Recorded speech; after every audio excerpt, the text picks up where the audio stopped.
Colin, you don't respect the Browns. No, I don't. The trust fund baby's just chilling. And now we've got a tear. He's not playing. Maybe it's karma. He has not been a good player in a long, long time. The days of Deshaun Watson being a star are like 4 years ago. He was always talented. I never disputed that. Wasn't one of my favorite quarterbacks. I didn't think he threw the prettiest ball, more of a playmaker. They protect. Watson puts him there under. He takes a shot. Beautiful pass. It's Cooper. An absolute gem from Watson. A mistake would be to give up on a guy that you gave $230 million to because he has some sort of injury 10, 11 games into his Cleveland Brown career. Talk to me at the end of 2024 about whether or not they have buyer's remorse. The only way he's going to get back to who he needs to be is if his teammates love on him right, grab him in, and make him feel like, hey, man, we see the goodness in you. The 40-yard line, high pass, and it's intercepted. Drops back, steps up, sacked again. Handoff, Tune. Football is knocked out. Live football. Tune slinging it, that pass intercepted.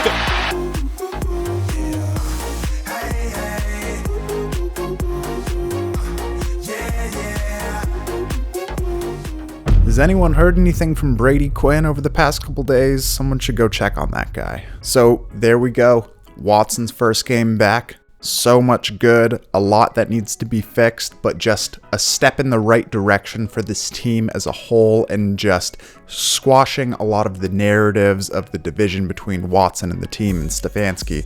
We're going to get into all of it today, talk about the defense heading into Baltimore, what it means and why it's so important for them.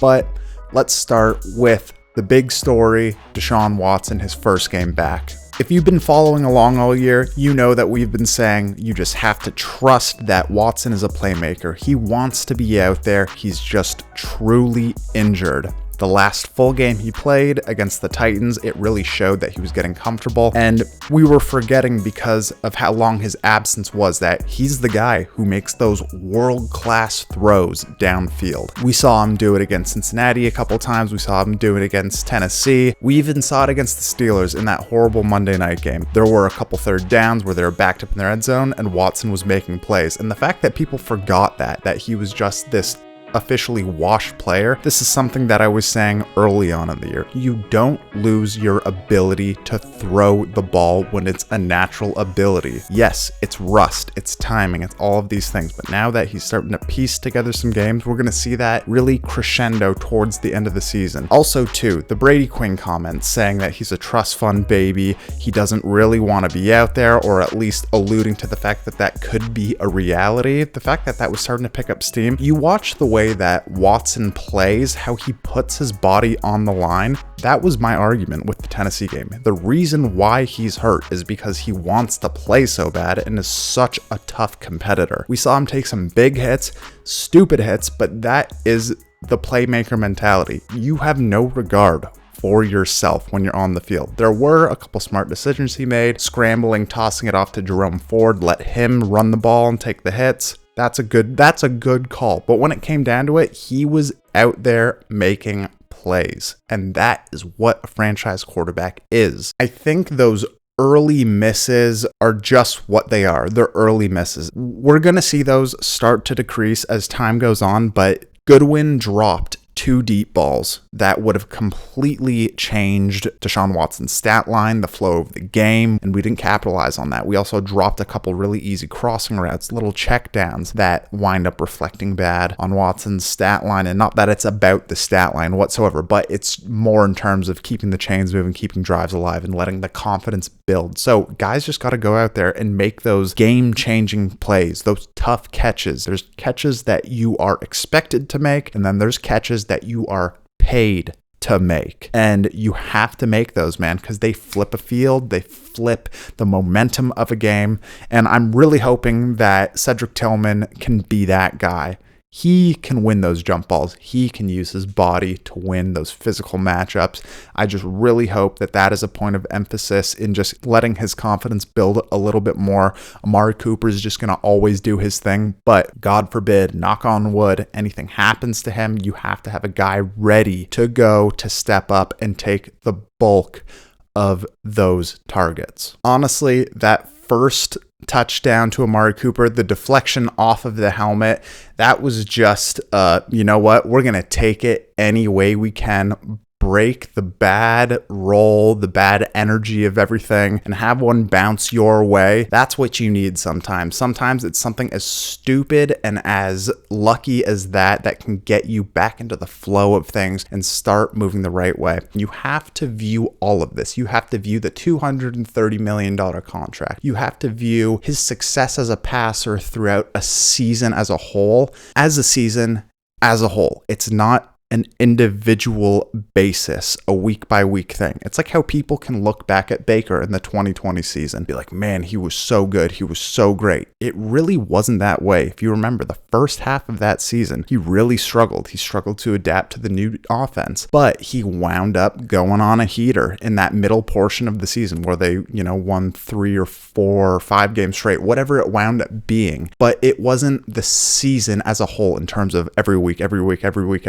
It was a collection of getting hot at the right time and executing in the games that mattered the most to propel you to the playoffs and to win a playoff game. So don't have this mindset that you have to get all $230 million back every single game. So let's talk about Stefanski now. Again, I really just cannot believe whoever it was on a local Cleveland show saying that the Browns win in spite of Kevin Stefanski. You really cannot. That's like the 20% of the population that you just cannot even acknowledge their opinions because it's so unbased in reality whatsoever. Stefanski did a great job again of better game plan for Watson going in. A lot of the run game got stuffed up, but got creative in certain ways, like that wildcat with Kareem Hunt to the fake end around. That was a beautiful play, man. That's a play you're going to see start to be mimicked. And even the goal line play that Kareem Hunt scored on, where you're seeing Nick Harris and Kareem Hunt in a 3-point stance in the backfield, giving him that inside run with the naked bootleg. I guarantee you're going to wind up seeing that in the next few weeks with a new wrinkle, the same way we saw the Harrison Bryant fake sneak toss wrinkle. Deshaun Watson will go, keep it on the bootleg. Whoever the tight end is will block,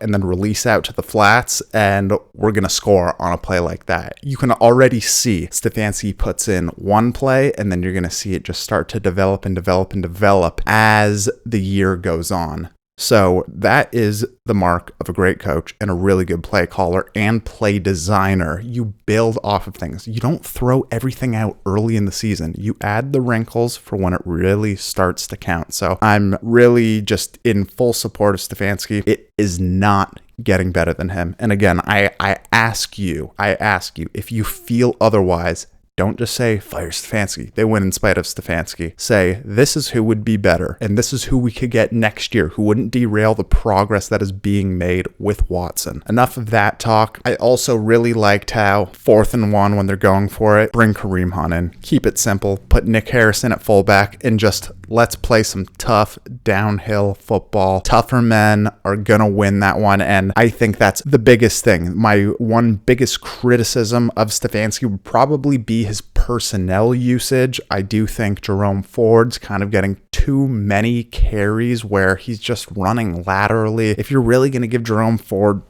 20 carries, man, I don't know.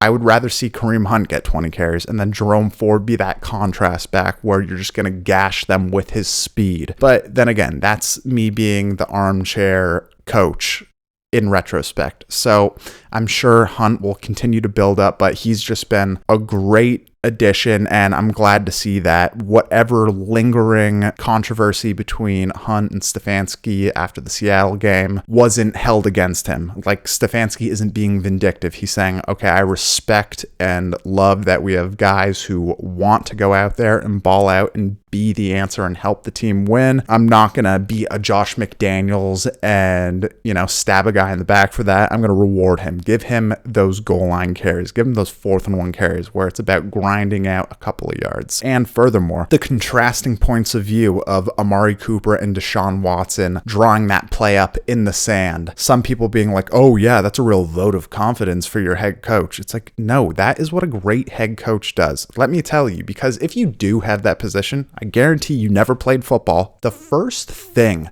that a coach asks or says to you when you come off of the sideline, especially early off in a game, is what are you seeing out there? What are they showing you? Because they want your feedback. You can see everything from up in the booth. You can see a lot from the sideline, but it's not the same as when you're on the field. So that is what a good coach does. You take the considerations, the viewpoints, the expertise of great players, and you build that into your plan of attack. And sometimes you have the trust in your quarterback, in your receiver to make a call and say, okay, you get that look again, you run that deep post, and Watson, we trust with your world-class deep ball accuracy that you're going to make that throw. So just all around great. Don't look at that as a negative thing whatsoever, because it's not, and anyone saying it is just the complete antithesis of what we preach over here. Okay, so let's talk about the defense now. In last week's video, I made this point, and I really do believe it to be true that Cleveland's defense is great. If you are a lesser opponent, they will destroy you. They will shut you down. However, sometimes if the offense is not taking care of the ball enough on their end, they'll crumble. And that's just natural. You know, you're not going to be perfect every game. We've talked about that, but it gives a bit of the vibe of Miami's offense. And this is, again, something I talked about last week, so I won't get too into it, but just saying in the sense where, yes, if we overmatch them person for person, we're going to take care of business. But sometimes when the competition gets really stiff, we get tested, and they haven't exactly delivered to the best of their ability. And particularly the Baltimore game, that was the worst game. However, it was also the worst offensive game. Hopefully going into Baltimore, there'll be a better balance where they can really take care of business and do something to shut down Baltimore. But it's not going to be a total shutdown. This is going to be a back and forth where it's going to have to be a team win. Like, this is going to be the toughest game of the year easily.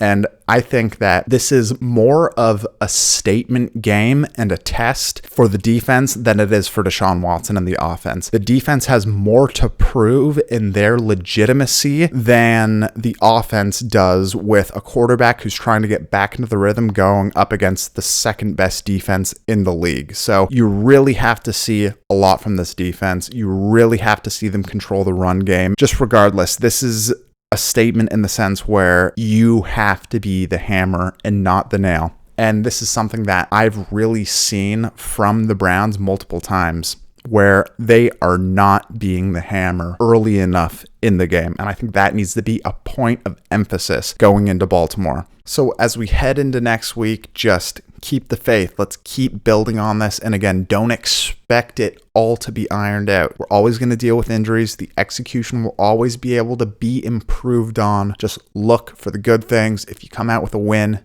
let's enjoy it, be happy about it. Let's not come up with, oh, but it was against a lesser opponent. They were missing their left tackle, or their running back wasn't fully healthy. Everyone deals with injuries. Everyone deals with all of that. It's just about executing and continuing to stay polished and in the playoff picture as we head towards the back half of the season. I'm very excited about it. I'm going to be in Arizona next week. I'm not sure if I'm going to be able to watch the game because I'm going to be with the family. If I'm quieter on Twitter that day, that is why. There still will be a recap. It just might be lower quality because I will not be home for it, but I will keep the content rolling out for you fine people. Very excited about it. And also, there are still 15 of these bad boys left.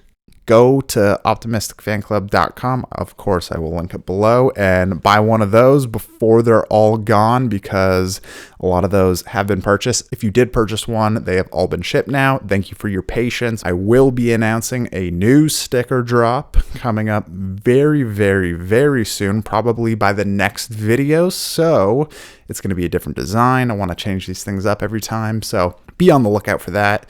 Let me know what you guys thought of the game as a whole, what you thought of Stefanski's play calling, Watson's play, and let's just keep this good fight going, guys. So thankful for everyone who's been watching, all the kind words, the support. If you can share, retweet it, post it to Facebook, do whatever you can to just spread what we're doing over here. That's the greatest thing that anyone could help to push this channel forward. So I really, really do appreciate it, guys. We'll see you in the next one.